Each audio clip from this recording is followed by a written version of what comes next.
it's not your job to turn yourself in.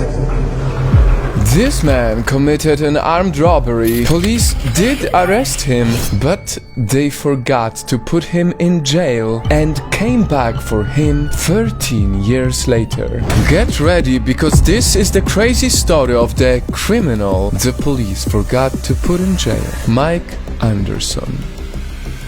Mike's curious case started when he robbed a man at gunpoint.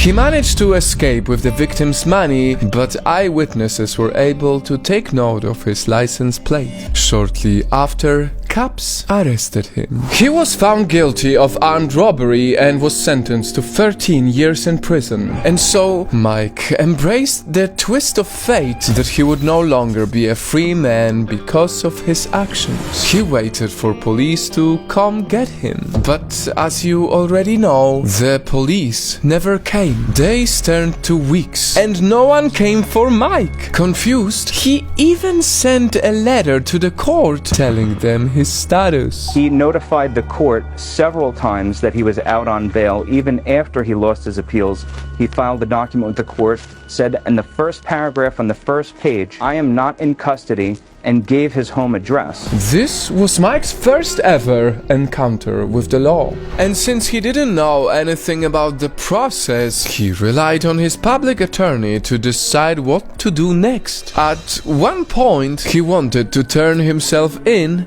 but The thought crossed my mind, but once someone tells you, it's not your job to turn yourself in, it's their job, to come and get you, it's like, hey, well, I'm gonna enjoy every moment that I can. What Mike didn't know was that he was waiting for nothing. Cornelius Mike Anderson initially stayed out of prison because of a clerical error. The plot twist? The police somehow managed to ignore all of the signs telling them that Mike was free, including the very letter that came from Mike himself. They were convinced that Mike was already in prison for 13 whole years. This error meant that a convict was roaming the streets, all thanks to unbelievable mistake. But while Mike waited for them all those years, he decided to make his own plot twist. Got married, had kids, coached my son's little league football. Mike reflected on his actions and decided that he will turn his life around. Jail or no jail, he mastered carpentry. He bought a home. He married his girlfriend and raised 4 kids. He even started his own construction company. And he did all of this in plain sight. I never felt like a fugitive, because a fugitive is someone that's running from the law. I never ran from law, I was there. Whether he was coaching his children's football team or volunteering at his local church, Mike never hid his identity. He hasn't been in trouble since that crime he committed in 1999. He became the exact opposite of what he was when he committed his first and only crime. He became an idolized, respected, and loved member of his community until finally... Streets were blocked off, they had on the gear, they had helmets, they had full riot gear, shields, AR-15s, everything. The police finally realized their mistake on the very day when he was supposed to be released from the jail.